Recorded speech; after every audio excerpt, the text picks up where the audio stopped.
You know, because of what goes on, because of the political races going on, there are things that take place in the world that I don't think get the attention they deserve. I'm guilty of this too. You only have so much time on the radio and so much time now on TV. But here's a piece I want you to know about. A U.S. Army veteran and a Vanderbilt student was on a trip to the Middle East. He's on a trip to Israel. And he was murdered. And his wife was severely injured. 12 people were severely injured. 5 are critical.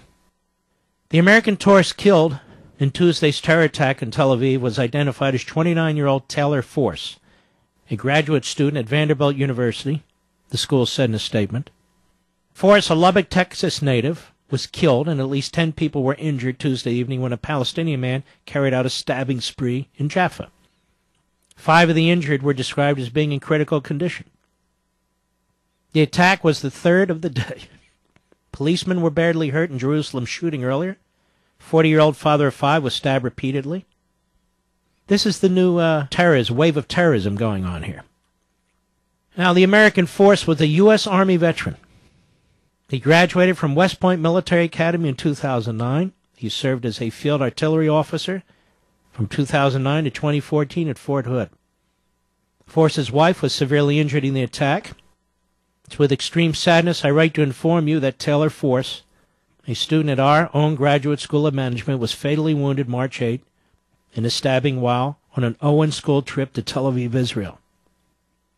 All other Vanderbilt students, faculty, and staff on the trip are safe. This horrific act of violence has robbed our Vanderbilt family of a young, hopeful life and all the bright promise that he held for bettering our greater world, said the school chancellor. The terrorist, later identified as 22-year-old Palestinian Bashar Masalha, stabbed his victims in at least 3 locations in an attack last 20 minutes. The attacker was shot dead by police after a chase. Police said he was a 21-year-old man from the West Bank Palestinian refugee camp, and it goes on. You know, I read this and I thought to myself, this tiny little country in the middle of this hellhole, surrounded by so many barbarians who just want to wipe them out, I think to myself, if the Israelis were able to focus all of their attention on sciences, on engineering, on mathematics, and so forth, because it's a tiny little country with exceptional progress and achievement in all these fields. Imagine what more they could produce when they have to spend 25-30% of their national income on self-defense. 25-30%. You know what we spend here? 3-4-5% tops. This young man wasn't Jewish. Wasn't even Jewish, as far as I know. Didn't matter. Just indiscriminate murder. But imagine what the Jews feel there. Because you're Jewish, you're a target. The simple fact of your existence. Just because you're a Christian in Iraq, you're a target. Or a Yazidi, you're a target. Or a Kurd, you're a target. Where is Obama today? Does anybody know where Obama is today? Where the hell, what is this guy even doing? No, look, I don't want him to do too much because we know what he's up to in terms of turning this country inside out. But that's not my point. My point is, where is he? Do you know he snubbed Netanyahu again? I can't meet with him. I'm busy. I'm going to see the genocidal maniacs called the Castro brothers. Obama has an affinity for tyrants and tyrannies and a disdain for little d democracy, whether in our country or some other country. Meanwhile, all day today and yesterday, Trump's called Hitler. Really? Can you imagine if Hillary Clinton was called Eva Braun? No, I'm not calling her Eva Braun. I'm saying, can you imagine?